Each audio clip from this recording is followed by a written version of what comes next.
नमस्कार जय Jagannath Priyadarshini home kitchen रे आपण समस्त को अनेक अनेक स्वागत।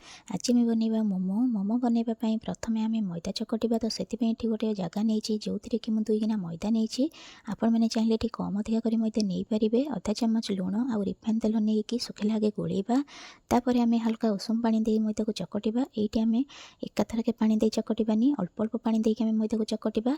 देखूँ मुझे चकटी नौ चकटी सारापर 15 ରୁ 20 मिनिट कभर करदे।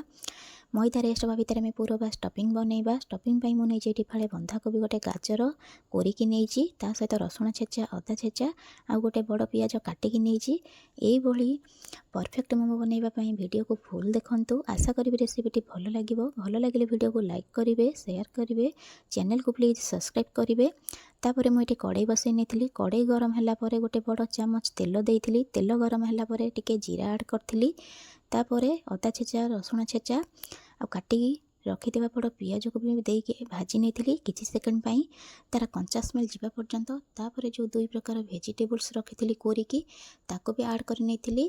आपण मैंने चाहिए ये कैप्सिकम भी ऐड करें आ वेजिटेबल्स गुड़ा को भी छोट छोट कर काटिकी भी नहीं पारे। देखंतु मुझे गाजर बंधाकोबी को भल भाव भाजी नौ तार कंचा स्मेल जावा पर्यंत। तापर मुझे स्वाद अनुसार लुण हलदी गुंड चिली पाउडर चिकेन मसला गरम मसला जीरा पाउडर सब गुड़ाक मसला ऐड कलापर ताको भल भाव भाजी नौ कंचा स्मेल जावा पर्यंत। तापर देखो ये मोर स्टफिंग रेडी हो जाऊँगी आउ मु 10 ରୁ 15 मिनिट ठंडा हाँपाई छाड़ी दूची। आम जो मैदा को चकटी रखी थे छोट छोट गुला भी करनबा। देखो मुझे सब छोट छोट गुला कर पूरी भाया अल्प अल्प मैदा देकर सब गुड़ाक बेली नौची। आपण मैंने भी एमती बनातु से भेज मोमो हो कि नॉन भेज मोमो हो समस्त खाइबा को बहुत बढ़िया लगी थाए। ऊपर सेटा सॉफ्ट रहिबो भीतर जुसी रहिबो जहाँ को खाइबा को भी बहुत बढ़िया लगिबो।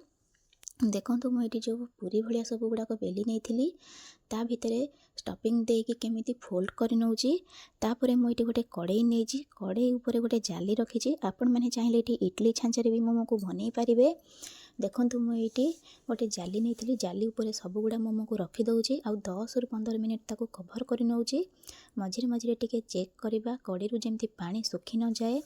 देखंतु मुझे 10 ରୁ 15 मिनिट ताको घोड़े नहीं जो मोमो को। देखो ये मोमो सिझीगला आ मोमो भी मोर ये भी रेडी हो गला। आज रोचे पुणी आसवा गोटे नुआ रेसिपी नहीं कि से पर्यंत रही।